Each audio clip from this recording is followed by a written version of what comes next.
बच्चों, आज मैं आपको एक बहुत ही सुंदर कहानी सुनाने जा रही हूँ। ये कहानी है ईमानदारी, लालच और सच्चाई की जीत की। तो बच्चों, चलिए अब ध्यान से सुनते हैं हमारी कहानी। बहुत समय पहले की बात है। रामपुर नाम के एक गांव में श्यामू नाम का एक सीधा सादा और मेहनती युवक रहता था। लेकिन उस गांव में कई सालों से सूखा पड़ा हुआ था। पानी की कमी के कारण खेत सूख चुके थे और काम मिलना बहुत मुश्किल हो गया था। सूखे की वजह से गांव के कई लोग रामपुर छोड़कर दूसरे गांवों में काम की तलाश में जाने लगे। जो लोग गांव में रह गए थे, वे भी रोजगार की खोज में इधर-उधर भटक रहे थे। ये सब देखकर श्यामू के मन में भी एक विचार आया। वो सोचने लगा और मन ही मन बोला, यहाँ तो हर जगह सूखा ही सूखा है। अब इस गांव में रुकने से कुछ नहीं होगा। काम ढूंढने के लिए मुझे कहीं और जाना पड़ेगा। काम की उम्मीद में श्यामू पास के गांव की ओर चल पड़ा। चलते चलते वो रामपुर पहुंच गया। वहां ना उसके रहने की जगह थी, ना ही कोई काम। भटकते भटकते वो एक समृद्ध किसान लाला जी के दरवाजे तक जा पहुंचा। लाला जी, मैं दूसरे गांव से आया हूँ। वहां सूखे ने सब कुछ छीन लिया है। खेत बंजर हो चुके हैं और पानी की एक बूंद के लिए लोग भटक रहे हैं। अगर आप मुझे यहाँ कोई काम दे दें, तो मुझ जैसे बेसहारे पर बहुत बड़ी मेहरबानी होगी बड़े भाई। अरे रे, लगता है हालात ने तुम्हें बहुत थका दिया है। मेरे पास एक काम तो है, मगर वो आसान नहीं है। पता नहीं तुम वो कर पाओगे। लाला जी, आप निश्चिंत रहें। आप जो भी काम देंगे, मैं उसे पूरी लगन और सच्चाई से निभाऊंगा। मेहनत में मैं कोई कमी नहीं छोड़ूंगा। ठीक है श्यामू, ध्यान से सुनो। मेरे पास कई गायें और भैंसें हैं। तुम्हें रोज उनकी देखभाल करनी होगी, साफ सफाई करना, सुबह शाम चारा और पानी देना। महीने के अंत में इस काम के बदले तुम्हें 100 रुपए मिलेंगे और रहने के दौरान खाना भी हमारी जिम्मेदारी होगी। बताओ, क्या तुम ये जिम्मेदारी संभाल पाओगे? इतनी सारी गायें और भैंसें संभालना कोई आसान काम नहीं है, लेकिन हालात ऐसे हैं कि मना करने की हिम्मत भी नहीं है। ऊपर से लाला जी 2 वक्त का खाना देने को तैयार है। ठीक है लाला जी, मैं ये काम कर लूंगा। बस एक छोटी सी विनती है, अगर आपको आपत्ति ना हो, तो क्या मैं गौशाला में ही रह सकता हूं? मैं इस गांव में नया हूं और मेरे पास सिर छुपाने की कोई जगह नहीं है। लाला जी कुछ पल चुप रहे। उन्होंने श्यामू को ध्यान से ऊपर से नीचे तक देखा, मानो उसके हालात और इरादों को परख रहे हों। फिर थोड़ी सोच विचार के बाद उन्होंने उससे कहा, ठीक है श्यामू, तुम गौशाला में ही ठहर सकते हो। आपका बहुत बहुत धन्यवाद लाला जी। उस दिन के बाद श्यामू गौशाला में ही रहने लगा और पूरे मन से अपने काम में जुट गया। वो हर सुबह सबसे पहले उठता, गौशाला और गाय भैंसों की सफाई करता, उन्हें चारा देता और समय पर पानी पिलाता। दिन भर की थकान के बावजूद उसके काम में कभी भी कोई लापरवाही नहीं होती। उसकी ईमानदारी और मेहनत देखकर लाला जी भी प्रभावित होने लगे, क्योंकि श्यामू हर काम साफ सुथरे और जिम्मेदारी से करता था। एक दिन लाला जी ने उसे अपने पास बुलाया और बोले, भाई श्यामू, मुझे तुम्हारा काम बहुत पसंद आया है। तुम गाय भैंसों का इतना अच्छा ख्याल रख रहे हो कि उनका स्वास्थ्य बेहतर हुआ है और दूध की मात्रा भी पहले से बढ़ गई है। इसलिए मैंने फैसला किया है कि आज से तुम्हारी मेहनताना बढ़ाकर पूरे 300 रुपए कर दूंगा। आपका बहुत बहुत धन्यवाद लाला जी। कुछ समय इसी तरह गुजर गया। श्यामू पूरे दिल से लाला जी के यहाँ काम करता रहा। उसकी मेहनत और सच्चाई रंग लाने लगी। थोड़े थोड़े पैसे बचते गए और एक दिन उसने उन्हीं पैसों से अपने लिए एक छोटी सी झोपड़ी बनवा ली, जिसे वो अब अपना घर कह सकता था। अरे बाप रे, गौशाला में रहते रहते अब तक नाक में गोबर की खुशबू ही बस गई है। अब तो अपने घर में आराम से सो पाऊंगा। उस दिन के बाद श्यामू रोज गौशाला में आकर अपना काम करता, समय पर 2 वक्त का खाना खाता और फिर अपने छोटे से घर लौटकर सो जाता। ऐसे ही कई साल बीत गए। अपनी मेहनत और ईमानदारी के बल पर श्यामू ने धीरे धीरे अच्छे खासे पैसे जोड़ लिए। एक दिन उसने लाला जी से बात करने का निश्चय किया और उनसे बोला, लाला जी, आजकल गांव में चोरियां बहुत होने लगी हैं। मैंने मेहनत से कुछ पैसे जोड़कर अपने घर में रखे हैं, लेकिन उनकी सुरक्षा को लेकर मन घबराता रहता है। आप जानते ही हैं कि मैं दिन भर आपके यहाँ काम करता हूँ और सिर्फ रात में घर जाता हूँ। ऐसे में हर रोज मुझे डर लगा रहता है कि कहीं मेरे पैसे चोरी ना हो जाए। हाँ श्यामू, तुम जो कह रहे हो वो बिल्कुल ठीक है। आजकल गांव में चोरी की खबरें बहुत सुनने को मिल रही हैं। दिन भर तुम्हारा घर खाली रहता है, ऐसे में चिंता होना स्वाभाविक है। मैं तुम्हारी परेशानी समझ सकता हूँ। लाला जी कुछ पल गहरी सोच में पड़ गए। उन्होंने श्यामू की ओर देखा और बोले, देखो श्यामू, ऐसे हालात में गांव में एक ही जगह है जहां तुम्हारे पैसे सुरक्षित रह सकते हैं, और वो है साहूकार का घर। इस गांव के साहूकार जी बहुत ईमानदार और दयालु माने जाते हैं। मैंने भी कई लोगों से उनके अच्छे स्वभाव के बारे में सुना है। उनके घर पर पहरेदार रहते हैं, इसलिए वहां चोरी होने का डर बहुत कम होता है। तुम अपने पैसे वहां सुरक्षित रख सकते हो। अच्छा, ऐसा है क्या लाला जी? ठीक है, आज ही मैं साहूकार जी से मिलकर अपनी समस्या उनके सामने रख दूंगा। उस दिन श्यामू साहूकार जी के घर उनसे बात करने जाता है। अरे रुको रुको, तुम अंदर नहीं जा सकते। यहीं रुक जाओ, पहले मुझे सब ठीक से बता दो कि तुम कौन हो और क्यों आए हो। जी, मुझे साहूकार जी से मिलना है। मुझे उनसे कुछ जरूरी काम है। जी, मुझे कुछ पैसे उनके पास सुरक्षित रखवाने थे। इसी काम से मैं यहाँ आया हूँ। क्या काम है तुमको उनसे, मुझे जरा बताओ। अच्छा ठीक है, तुम अंदर जा सकते हो। नमस्ते साहूकार जी, मैं श्यामू हूँ। लाला जी के यहाँ काम करता हूँ। कुछ साल पहले ही मैं दूसरे गांव से यहाँ आकर बस गया हूँ। अच्छा श्यामू, बताओ तुम्हें मुझसे किस काम से मिलना है? साहूकार जी, मैं कई सालों से लाला जी के यहाँ मेहनत से काम कर रहा हूँ और थोड़े बहुत पैसे भी जोड़ पाए हैं। लेकिन इन दिनों गांव में चोरी बहुत बढ़ गई है। इसलिए मुझे डर लग रहा है कि अगर पैसे घर में रखे तो कहीं चोरी ना जाए।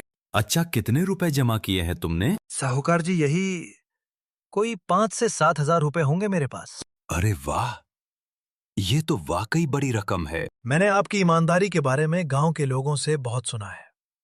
इसी भरोसे पर मैं अपनी जमा की हुई रकम कुछ समय के लिए आपके पास सुरक्षित रखना चाहता हूँ। हाँ श्यामू, तुमने जो सुना है वो बिल्कुल सही है। तुम्हारे पैसे मेरे पास पूरी तरह सुरक्षित रहेंगे। अब तुम निश्चिंत रहो, उनकी जिम्मेदारी मैं संभाल लूंगा। ये कहकर श्यामू ने अपनी जमा की हुई रकम की थैली साहूकार जी को सौंप दी। ये पूरे 6,700 रुपए हैं। आप गिनकर देख लीजिए। गिनने की क्या जरूरत है? तुम तो लाला जी के आदमी हो, मुझे तुम पर पूरा भरोसा है। साहूकार जी, अब मुझे चोरों का कोई डर नहीं है, क्योंकि मेरे पैसे सुरक्षित हाथों में हैं। अरे श्यामू, इसमें धन्यवाद की क्या बात है? मुझे तो खुशी है कि तुमने मुझ पर भरोसा किया और अपने पैसे मेरे पास रखने आए। ये कहकर श्यामू अपने पैसे साहूकार जी को सौंप देता है और निश्चिंत मन से अपने घर लौट जाता है। हाँ श्यामू, तुम्हारे पैसे मेरे पास ही अच्छे लगेंगे। तुम निश्चिंत रहो, मैं सब संभाल लूंगा। ऐसे ही श्यामू पूरी ईमानदारी और मेहनत से लाला जी के यहाँ काम करता रहा। दिन बीतते गए और देखते ही देखते 2 साल निकल गए। एक दिन काम करते करते श्यामू मन ही मन सोचने लगा, अब तो बहुत साल हो गए लाला जी के यहाँ काम करते हुए। लाला जी सच में बहुत अच्छे इंसान हैं। मेरे पास जो थोड़े पैसे हैं और जो कुछ पैसे मैंने साहूकार के पास संभालने के लिए रखे हैं, उन्हें जोड़कर मैं थोड़ी जमीन खरीद सकता हूँ।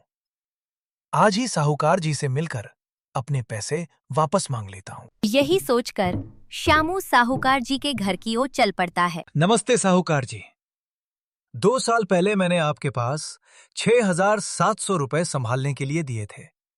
आज वही पैसे वापस लेने आया हूँ। अरे भाई साहब, मैं आपको पहचान नहीं पा रहा हूँ। आप कौन हैं और यहाँ किस काम से आए हैं? साहूकार जी, मैं श्यामू हूँ। आप ही के पास मैंने अपने मेहनत के पैसे रखवाए थे। क्या आपको याद आया? अरे भाई साहब, मेरे पास तो रोज कितने ही लोग अपने पैसे रखने आते जाते रहते हैं। मैं सबके साथ अच्छा व्यवहार करता हूँ। वैसे आपके पास कोई कागजात हैं क्या? क्योंकि मैं तो हर किसी से लिखित कागज पर ही लेन देन करता हूँ। किसने कितने पैसे दिए हैं, किसके कितने पैसे रखे हैं, सब कुछ लिखा रहता है मेरे पास। साहूकार जी, ये आप कैसी बातें कर रहे हैं? आपकी ईमानदारी पर भरोसा करके ही मैंने अपने पैसे आपके पास रखे थे। अब आप ऐसा कह रहे हैं तो मुझे बहुत दुख हो रहा है। कृपया मेरे पैसे मुझे वापस कर दीजिए। हाँ श्यामू, मैं तो हमेशा ईमानदारी से ही काम करता हूं। इसी वजह से मैं तुमसे कागजात मांग रहा हूं। क्या तुम्हें नहीं पता कि पैसों का लेन देन हमेशा स्टैम्प पेपर पर लिखा जाता है? तुम चाहो तो किसी से भी पूछ सकते हो। नहीं साहूकार जी, मैं आपके पैर पड़ता हूं। कृपया मेरे पैसे मुझे वापस कर दीजिए। मैंने बड़ी मेहनत से एक एक रुपया जोड़कर वो पैसे जमा किए थे। मेरे साथ ऐसा अन्याय मत कीजिए। अरे क्या ये झूठ मूठ का रोना धोना लगाया है? लगता है तुम ढोंगी हो और मेरी ईमानदारी और भोलेपन का फायदा उठाकर मुझसे ये रुपए लेने आए हो। रुक, तुझे अभी सबक सिखाता हूं। ये सुनकर साहूकार गुस्से में आ जाता है और अपने आदमियों को बुलाकर शामू को डांटने और बाहर निकालने का हुक्म दे देता है। इसे सबक सिखाओ। इसे तब तक मारो जब तक ये बेहोश ना हो जाए। इसने मेरी ईमानदारी पर सवाल उठाने की हिम्मत कैसे की? इसे यहां से भगा दो और मुझे ये दोबारा यहां दिखना नहीं चाहिए। साहूकार के आदमी शामू को डंडों से बेरहमी से पीटते हैं। मार खाकर शामू दुखी मन से अपने घर लौट आता है। उसके शरीर पर पड़े घावों के निशान साफ दिखाई दे रहे थे। घावों के दर्द के कारण वो 2 दिनों से लालाजी के घर ताम पर नहीं जा पा रहा था। इसलिए अगले दिन लालाजी स्वयं शामू के घर आ जाते हैं। वहां वे देखते हैं कि शामू खाट पर लेटा हुआ है। उसके चेहरे पर गहरी चिंता झलक रही थी और कमजोरी साफ दिखाई दे रही थी। शामू भाई, तुम 2 दिन से काम पर नहीं आए। क्या हुआ? तुम्हारी तबीयत ठीक तो है ना? कोई परेशानी है क्या? अरे लाला जी, आप खुद यहाँ आ गए। आप खबर भिजवा देते तो मैं खुद ही आ जाता। अरे शामू, चिंता मत करो। तुम्हारी हालत देखकर लग रहा है कि तुम ठीक नहीं हो। बताओ तुम्हें क्या तकलीफ है?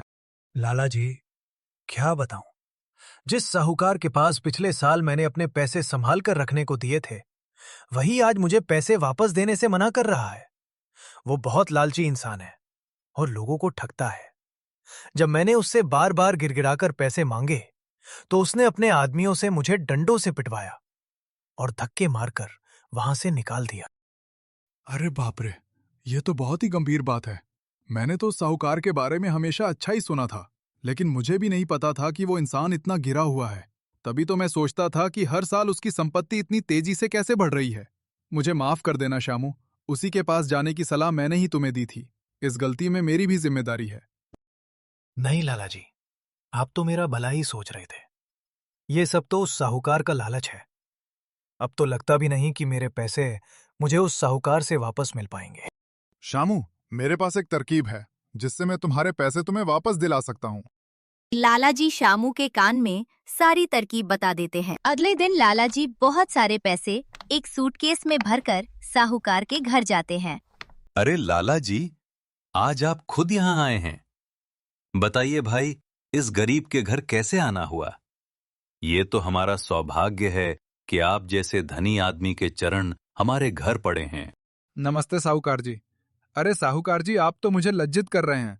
दरअसल मैं कुछ महीनों के लिए दूसरे राज्य में व्यापार करने जा रहा हूँ।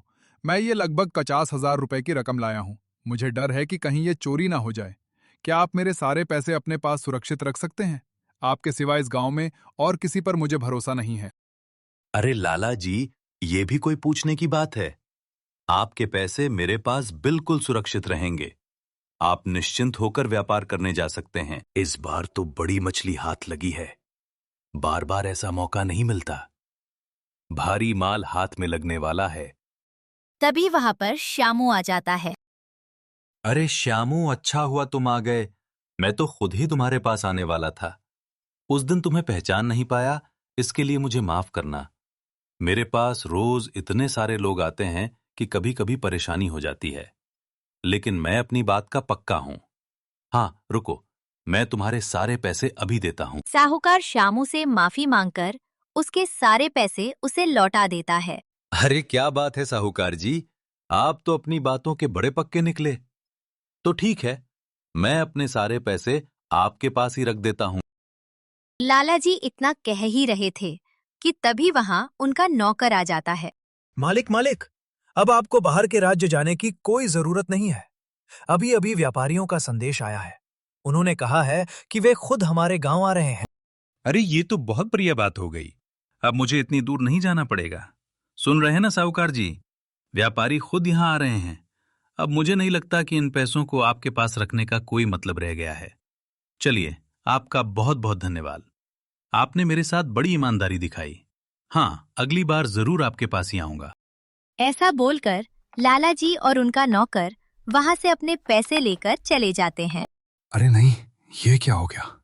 ये 50,000 रुपए तो चले ही गए। ऊपर से श्यामू के 6,700 जिन्हें मैंने हड़प लिया था, वे भी हाथ से निकल गए। आपका बहुत बहुत धन्यवाद लाला जी। अगर आज आप ना होते तो वो साहूकार मेरी सारी जमा पूंजी हड़प लेता। श्यामू, कोई बात नहीं। जो व्यक्ति मेहनत और ईमानदारी से कमाता है, ऊपर वाला उसका कभी बुरा नहीं होने देता। और जो गलत तरीके से कमाई हुई रकम खाता है, उसका कभी भला नहीं होता।